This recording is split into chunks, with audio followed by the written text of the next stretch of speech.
welcome. My name is Foley, and this is the AI to the masses, but how Pixie does.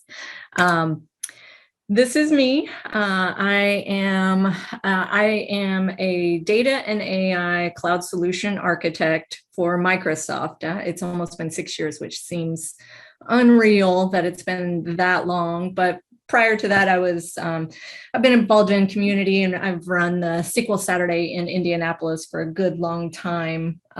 We would have had our 10th prior to everything getting shut down COVID-wise. So I feel like we're, I don't know, I have I wish we could have had the 10th one, but I definitely didn't want anybody to be unsafe or anything. So here's my information.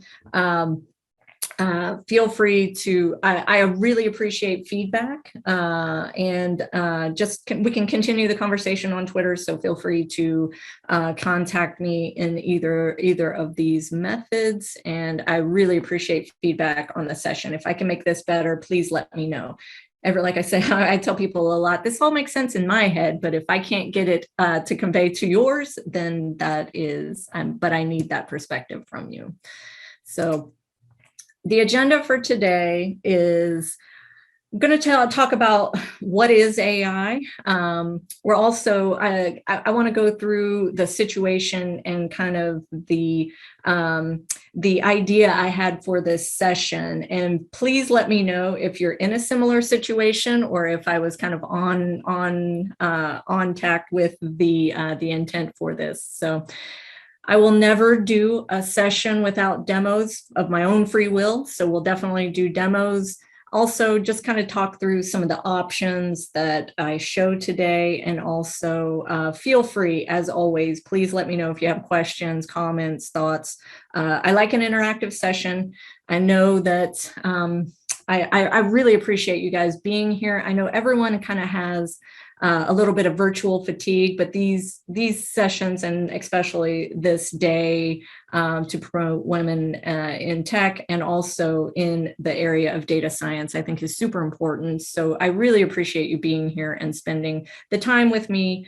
And I know that, everybody kind of has a little bit of virtual fatigue, but, we roll with the punches. So I want to make sure to set the stage on what AI is for this session, and also just kind of in general.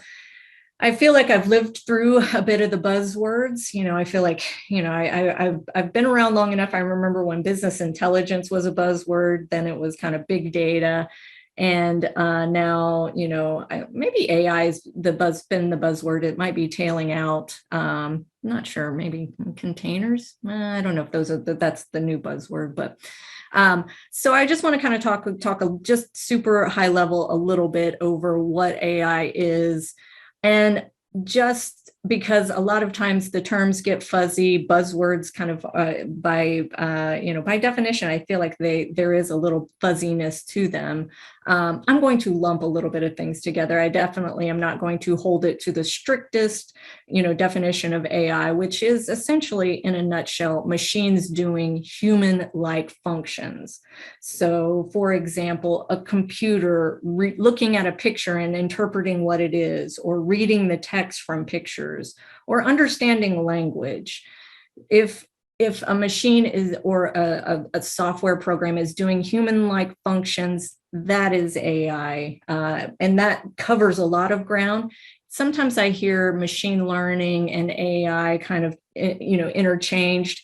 There definitely is a component of machine learning to AI, and I'll get into it a bit deeper into the demos, but I'm going to lump those together for the sake of this session, and especially since they're a little bit fuzzy out there in the world. I definitely am not going to stick to the strictest sense of AI overall. But kind of the intent and the vision I had for building this session was not to blame Gartner for all of the buzzwords that happen anymore, but I was having these visions of bosses heading out to the Gartner conference. They get jazzed up on AI in a fuzzy sense, and then they come back and then are tasking, my data people with making AI happen in their organization, or applying AI to our data. And it's been this kind of sense that AI is this magical thing that if I throw some data at it, and if I have a lot of it, so if I throw big data and AI at my data, if I throw AI at my big data, unicorns will appear and they will help me predict the future. It's not necessarily that magical, and we'll kind of talk through some of that. But I was kind of envisioning for this session, helping those people that are being tasked with the fuzzy term of making AI happen for me, or, they have an AI initiative, but not understanding what that means. And especially, some of the things we'll go through, it can vary in what their interpretation is and what yours is. So that's kind of the setup for the intent of this session, and how we'll kind of defuzzify. That's not a word, but I kind of like that, so I'm going to go with it. So I'm picturing you guys. Please let me know if you're being tasked with this and why you're here, so I can have that kind of victory validation. But I'm kind of, you're maybe the last person in the room, or the boss comes up to you and says, you're involved with data, make AI happen on it. So here you are, you're trying to say, okay, figure out what does that mean? How am I going to do this? And, you know me, so you might, Hope works at Microsoft. How can I make AI happen as far as Microsoft goes? And there's a kind of does anybody want to guess? Does anybody want to guess what I might say? And feel free to go in the chat. I'll go ahead and not leave you hanging. So you're a friend of mine. You hit me up and you say, my boss is telling me to make AI happen. How can I do that, Hope? And I have to tell you, it depends. And this is the reason people, I feel like my customers want to punch me in the face sometimes. It's kind of been the running SQL gag for a long time of, any question is answered with it depends. It doesn't change in Azure. It doesn't change in data. So I always feel like people are coming to me for a super solid, here, go do X. And I give you a list of technologies and say, here, go off and do these things. And that's never the case. And if anybody is selling, saying such things to you, I would be a little skeptical. So after you get through the wanting to punch me in the face, I will then say, come on, let me show you. So that's the intent of this session, is also to help people understand that it depends, and some of the differences that you need to weigh. So, and I'll pause for a second. I don't see any questions in chat, but is anybody? I don't know how to see raised hands. So yeah, there's nothing right now. Oh, good deal. All right. So let me jump over and get into demos and some of the specifics. One thing I'll mention too is if you've ever watched kind of a Microsoft keynote, I don't know that I've heard them as much lately, but I feel like every keynote was we're going to democratize AI. I love that concept, and so I want to make sure to also defuzzify a little bit of what democratizing AI means. So we'll talk through that as well. So I'm going to start. We're going to go through, and I am going to, in this example, and the AI that we're going to do is sentiment analysis. So I want to start with a few different ways. So we're going to go through, and I'm going to show you several different ways to apply sentiment analysis, and we'll go through that. So sentiment analysis, if you're not familiar, most people kind of think of it as, I'm going to read the tweets that pertain to my product, analyze those, and get a sense of, get a sense of the happiness factor of the person who wrote the text. So you definitely see it a lot pertaining to analyzing Twitter data for the sentiment of how people feel about X, your product, your brand, your what have you. So if you can feed text to the machine and have it give you a sense of the happiness factor of that person. So I'm going to start with, and I call it easy, but it's easy for me in the sense that it takes less data science skills. So we're going to start at a spectrum of less data science skills on up.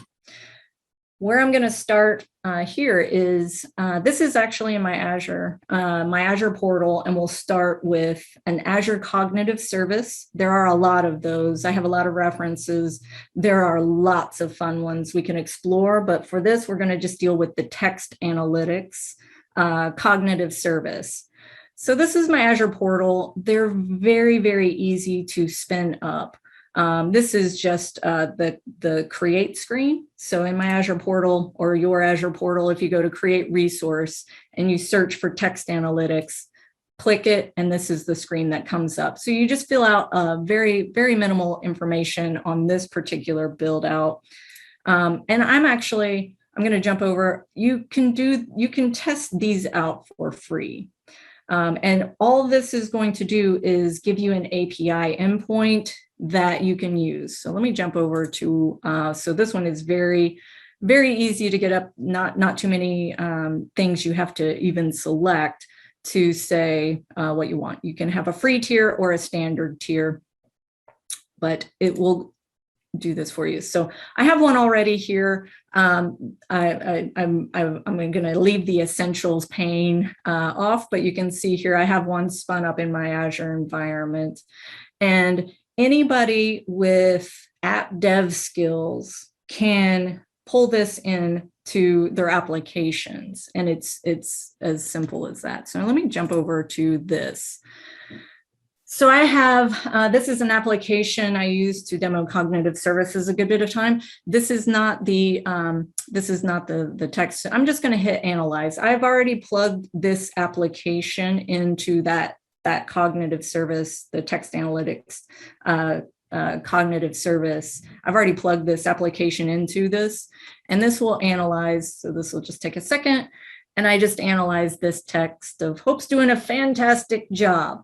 And you can see that's fairly positive. Actually, that's not as positive as I would assume.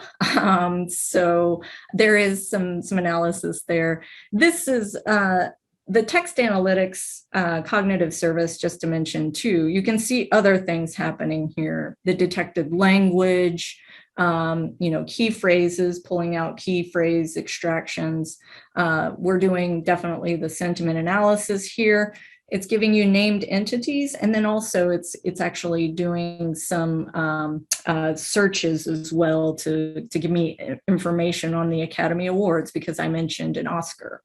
So there's a lot you can do. And then if you want to see kind of the JSON for it, you can see there are, this is the JSON that is returned. So I call out to my API, send it this text, it returns back this information, and they've just given you kind of a UI in front of it. So that's kind of the first service and first way I was going to show sentiment analysis.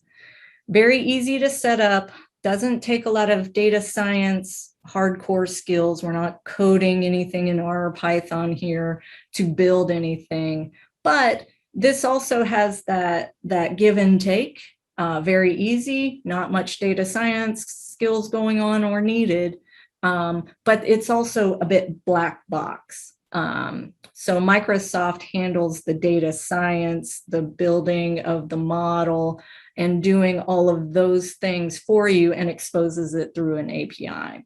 So there is that give and take. I always call it kind of, sometimes when I'm talking to customers, I call it kind of the zigzag points of, okay, there is, if I need to have a lot of control and be able to crack open this model, this is not the path. for that particular use case.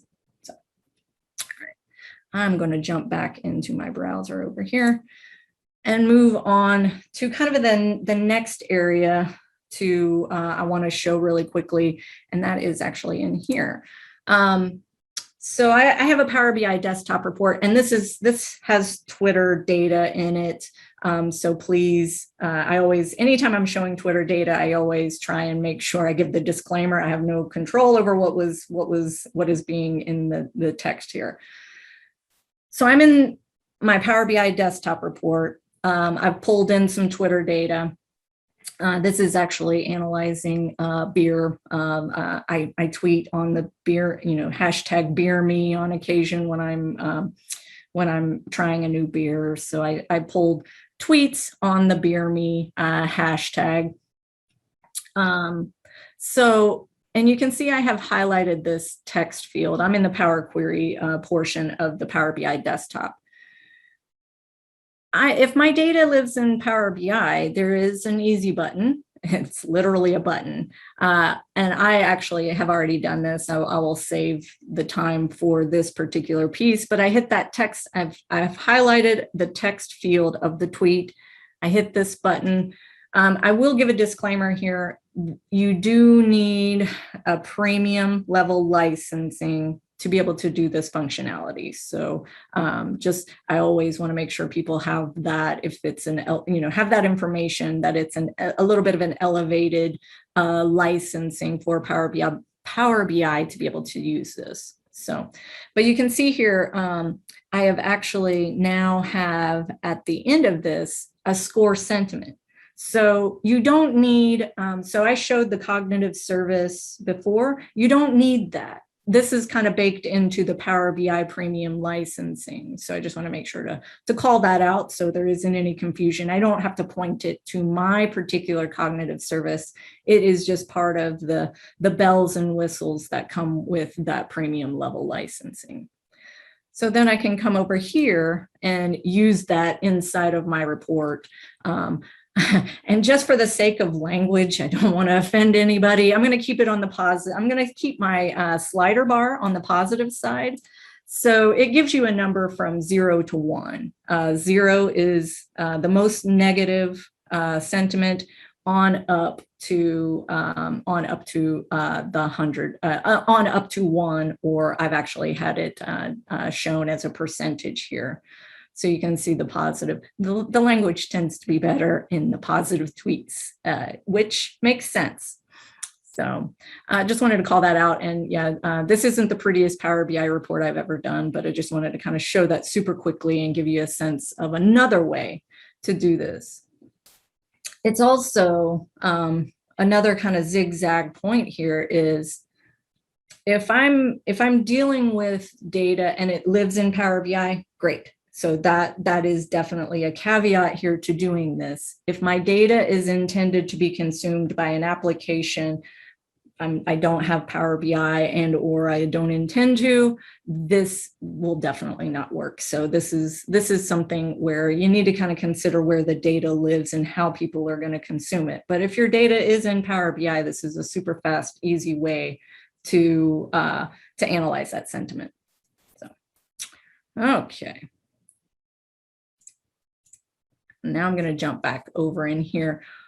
While we're still in Power BI, overall, I wanted to mention one other thing. So maybe I want to create my own model to analyze sentiment.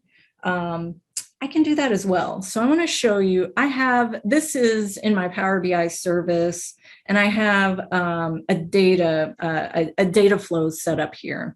So this is also, I just want to make sure people ask me Power BI premium questions all the time. This is also a premium level feature. I've already done one, but I just want to show you really quickly. If I have data, and this is super, super important, data is needed for data science. If I have data where I have data that has the outcome I'm trying to predict, and I have a decent bit of it, you can create your own model with that data in Power BI. So I should have done this already. So I'm just going to grab the sentiment label is the thing I want to predict. And I have a set of scored tweets already. I can create a model based on that. So this can be anything data-wise that you have inside of Power BI. It tries to figure out for you as well what type of model you're going to do. And you can see here, this is giving me, I think you want to do a regression. It can also, so I can say select a different model. It did figure out the right type I wanted, but you can see here I can also have other types of, I can do classification as well. This I'm trying to kind of predict a number, so that's why it's picking regression. I'll cancel that. But I actually already created one, and I can use that and call out, I can create this model within the Power BI service. And then if I had one over here, I can also use that and tie that into my data. So it's, if my data lives in Power BI, you have options. I don't know that anybody would want to create their own sentiment analysis model, since there already is a good one out there, but just in case. But I also wanted to mention too, if your data lives in Power BI, you have the potential to potentially create your own models as well. So good deal. That's for that.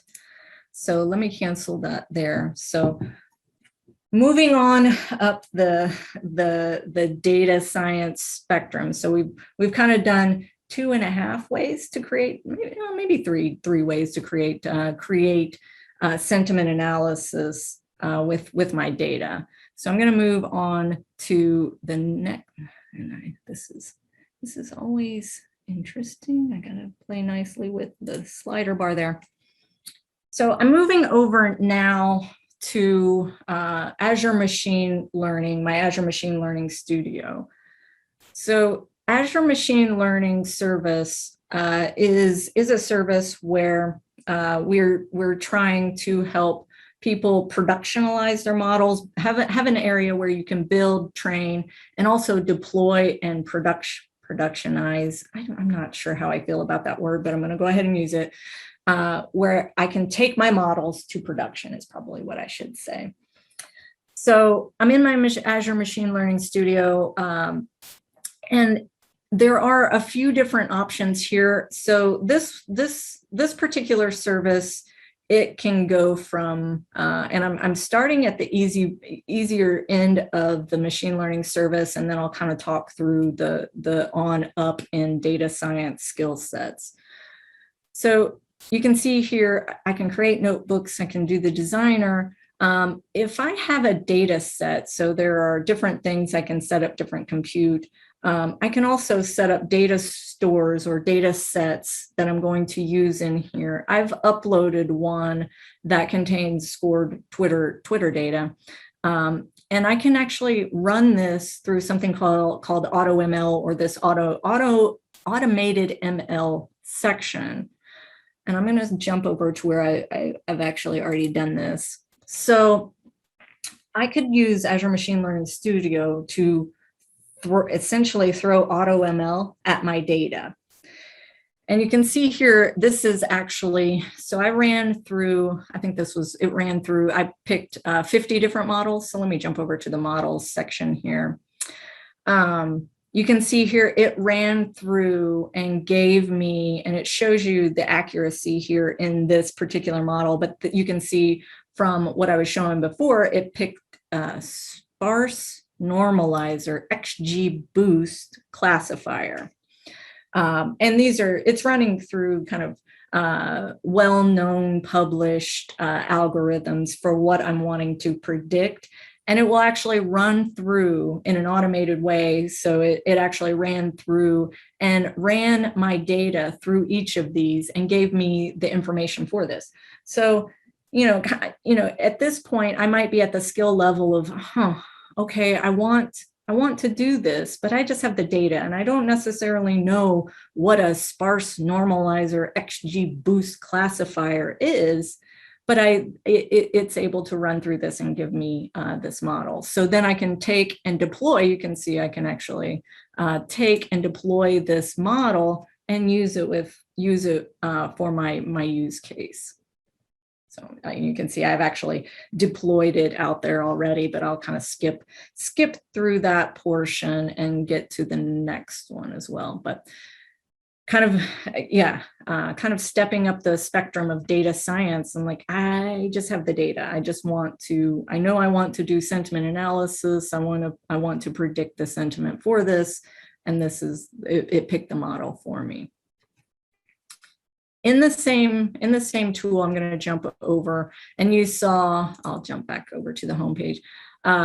This designer, let's say, okay, well, I still want to build my model myself, but maybe I'm just not super comfortable in notebooks and, typing out code. Maybe the designer might be a better avenue to go down. So if you click into the designer, I'm going to go ahead and pull one up. This is a way where you can build and train your models using a GUI. So maybe I'm stepping up the spectrum of data science skills, and I know what I want to do, but like I said, I'm not super good with code yet. This might be an avenue that is good to explore. So you can see here a lot of you can do all of the things like feed it data. I can also clean it up, pre-process it. Maybe I'm cleaning it up a little bit. And then I get down to the part where I actually split the data. So when you're doing machine learning and you're building your model and you're training it, you have to teach it. You have to teach the machine what you're trying to predict. So a lot of times you will split the data into okay, I have this text already scored for the sentiment. I split this off, and I will learn from this set of the data, and then I'll use this other set of the data to actually test and see how I do and get the accuracy in those things. So you can see here, I'll just kind of scroll down. And you can actually see that this goes through and helps you build it out. There are a lot of different things. Maybe I might want to do a little bit of custom code in here. You can do that as well. But this gives you a lot of options to build, train, and then you can also deploy from here your models. But this takes a little bit more data science chops because you're actually building it out. So kind of moving up the spectrum from there on that one. So I'm not seeing any questions. I hope you guys are listening. Nurse Al out there. So I don't see any raised hands either, but I'll just go ahead and keep going here. So kind of moving up the spectrum again, I'm going to start and jump over and talk about how maybe I am a data scientist. I have my R and/or Python skills on lock, and I want to sit in a notebook and I want to do this myself and live inside of a notebook. One thing I do want to show too is it seems like, and I'm not a data scientist, I'm kind of, I came from the data world, relational data, I moved into, big data, and then, I'm newer to the data science concepts. This is stopped, but I have something out here too. I just wanted to show really quickly while I'm still in the machine learning service, if I wanted to build a notebook and I have a certain preference for Jupyter notebooks, I can do this. So if this was running, it would give me the ability to just click on this. This will become a link after this is actually running. I should have done that. But I wanted to call this out. If you are wanting to build and train a model inside a machine learning service, you definitely can do that. And if you wanted a certain type, you can actually, if I wanted a Jupyter experience, I could do that as well. Or you can see R studios in here. Maybe I might be of the R. I want to use that, and you can actually just get to it through a terminal if you want to as well. If I'm wanting to do something like, training this model, that is when you can actually attach more horsepower to things inside of here. So you can see I have compute clusters.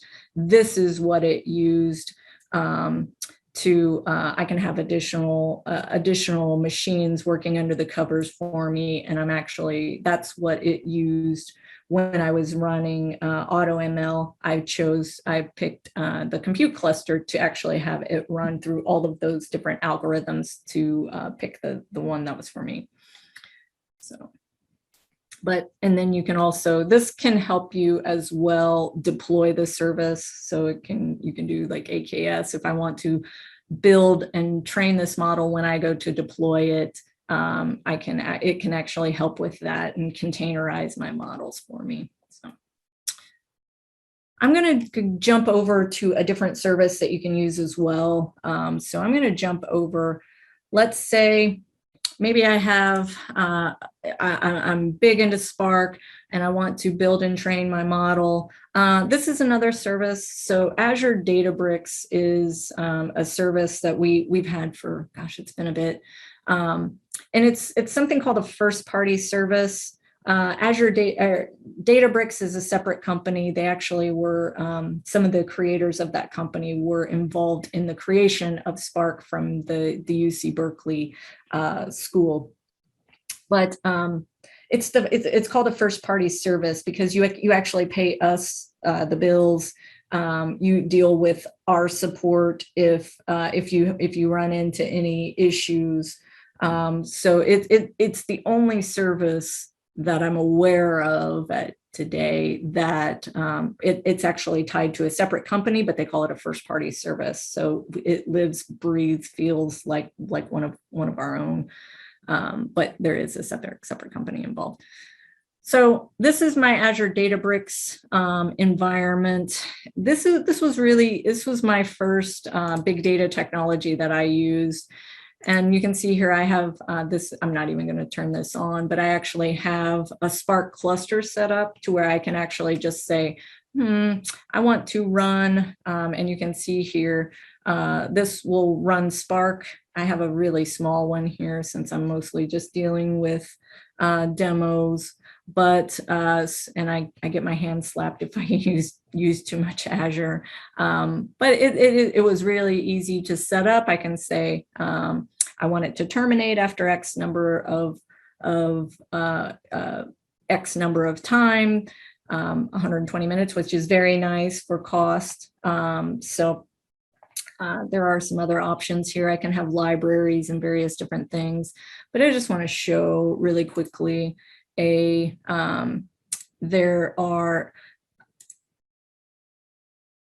so this is a notebook. This is of the type Python.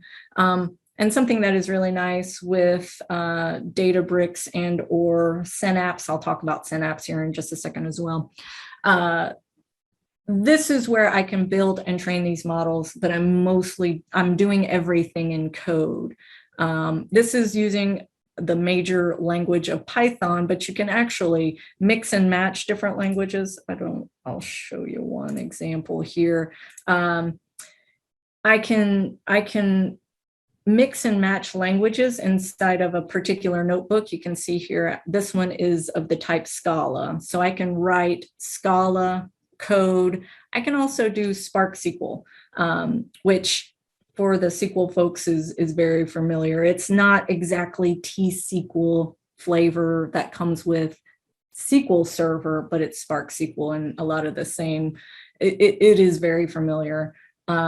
This is Python, and I always feel a little silly saying this, but these are called magic commands. If you ever do any research on this,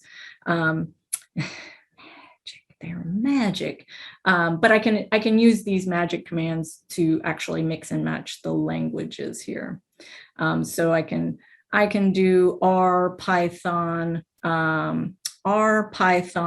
SQL, and Scala within the Databricks environment. So I'll jump back over to the one I was going to show you.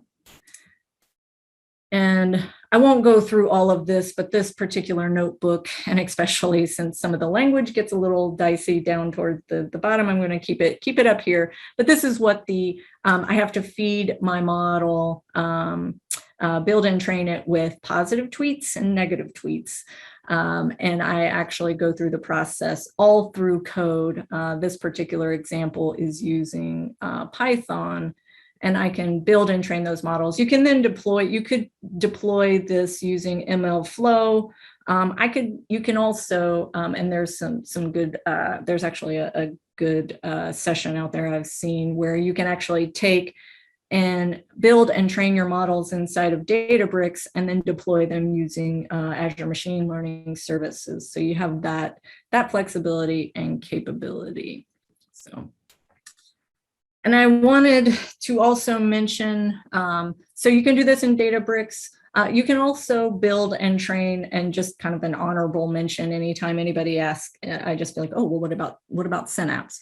You can also do that in Synapse as well. Azure Synapse, I won't show an example of this, but you can also, Azure Synapse has Spark. So it's actually using a different flavor of Spark, but you can actually use notebook experience there and also do the same thing. So building and training your models in a code environment. You can also do that in Azure Synapse.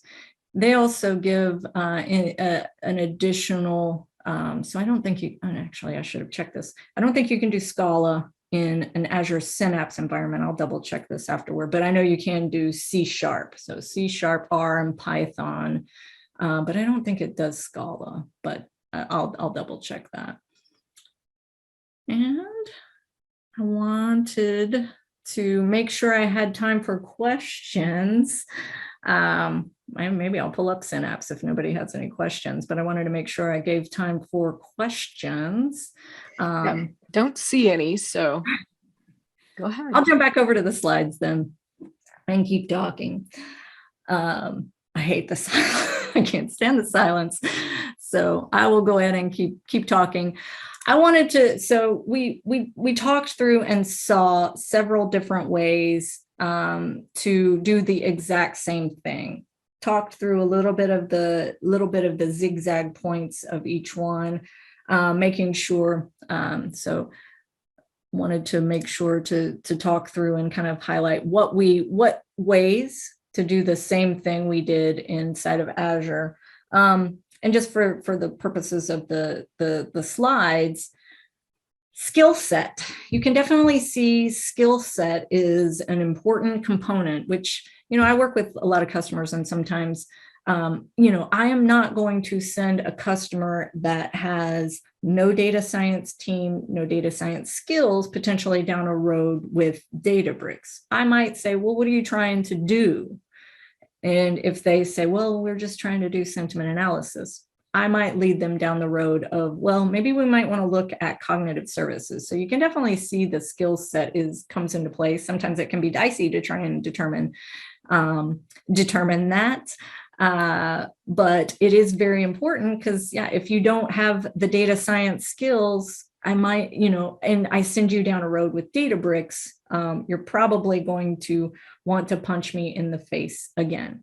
So it is definitely something to consider. How much control over the model is definitely something. We went from black box, no, you can't see what's inside, all the way to the code's right there, step through it, where the data lives, and then also where the data will be consumed. An API call might be more appropriate than if I'm, my data lives inside of Power BI. So definitely weigh those options.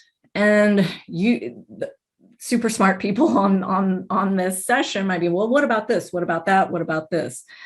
There are definitely other ways to accomplish these things. I don't go into all of them, and this might not be the most comprehensive list anymore. If you have any other suggestions or ways to tackle this, please let me know. I like to keep, when I first created this session, I asked so many of my smart friends for, how could you tackle this?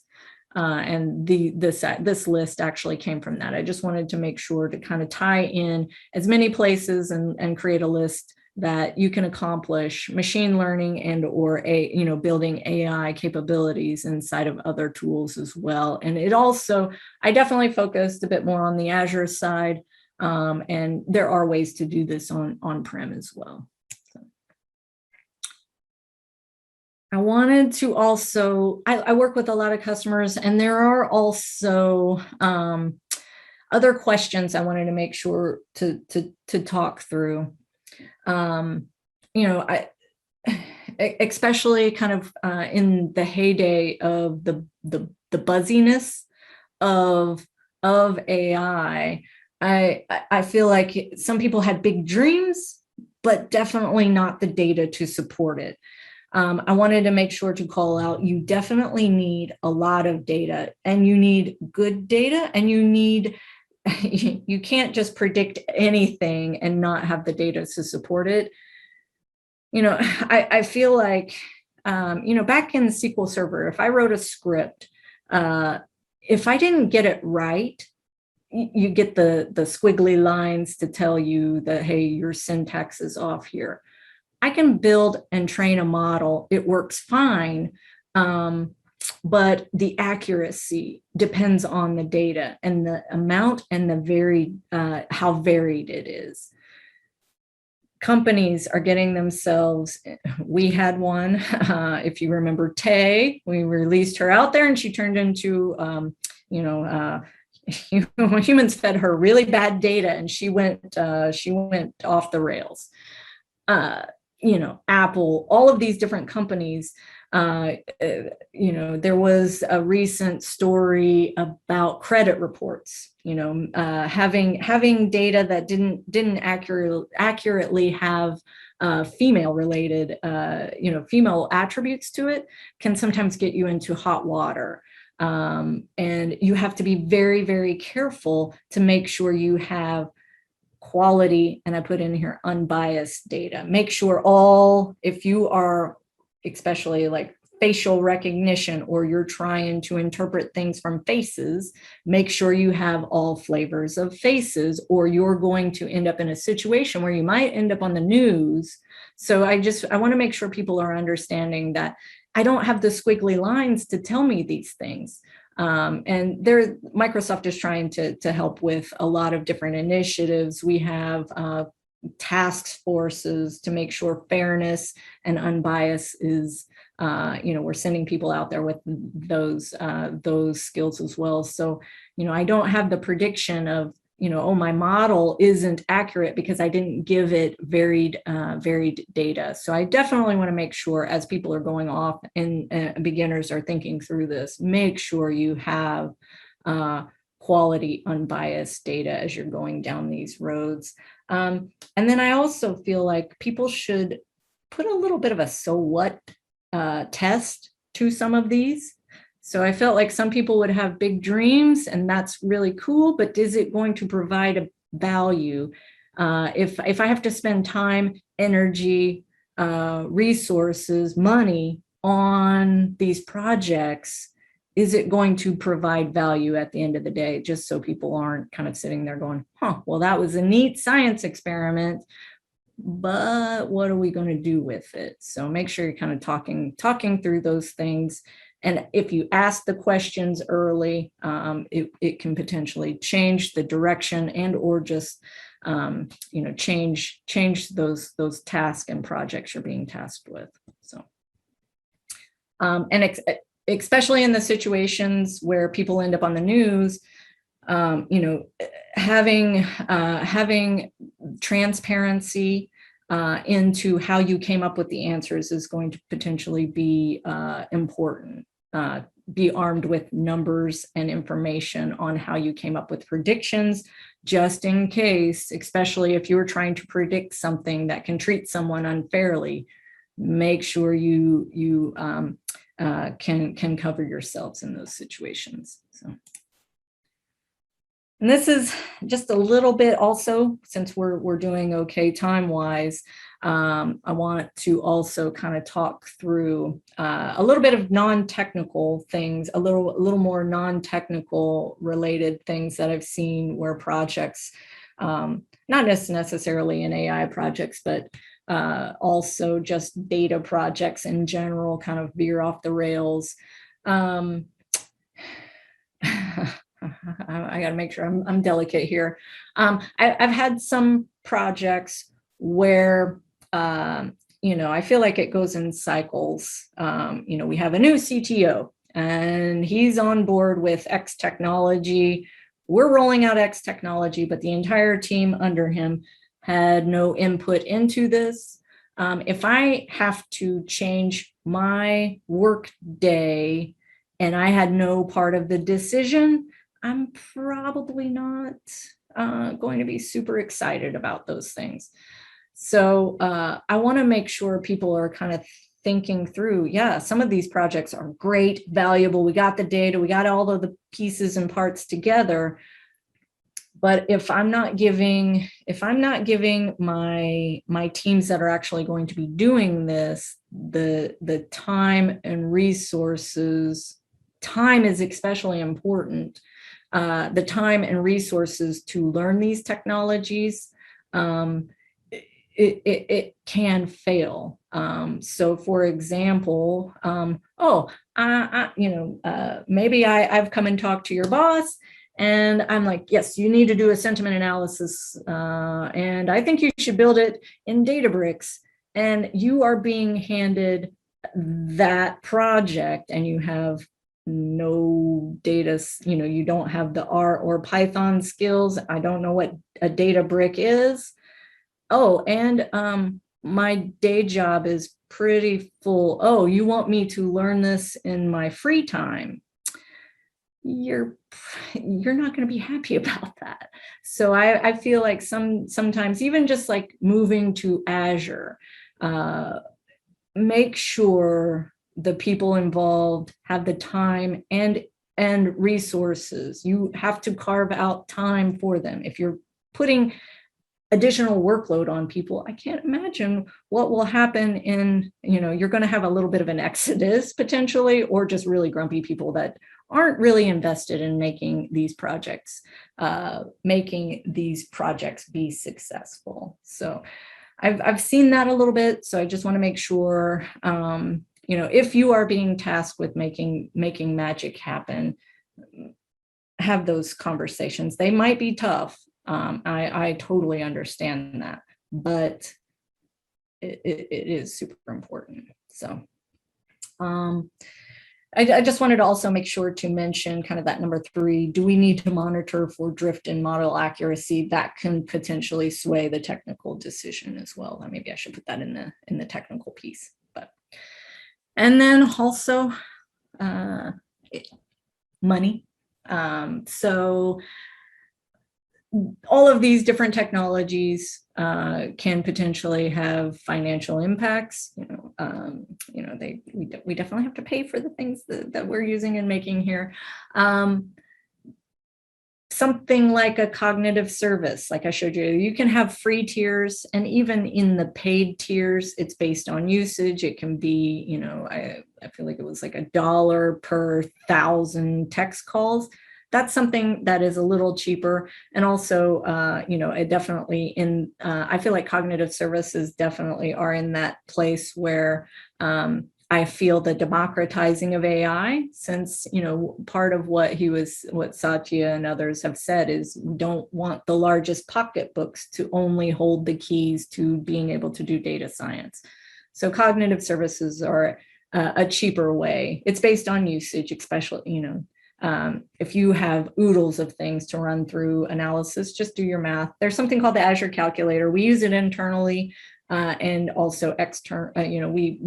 We tell customers, run this through the Azure calculator. And there are also ways they can work with Microsoft on discounting and things. So make sure that you have that information as well. But it is one of the cheaper services on up to, machine learning inside of Databricks depends on how many horses you bring to the compute side. So if I'm running on I showed my cluster, it's fairly small. I turn it on to run things, I turn it off. It can be relatively inexpensive, but if I spin up a ginormous cluster, I'm doing genomics kind of things, and I need all of the horses to run. That depends. You're going to pay. There's essentially kind of a Databricks. They call them DBUs. And then a lot of the cost is on the machines that I bring to my workloads, machine learning services as well.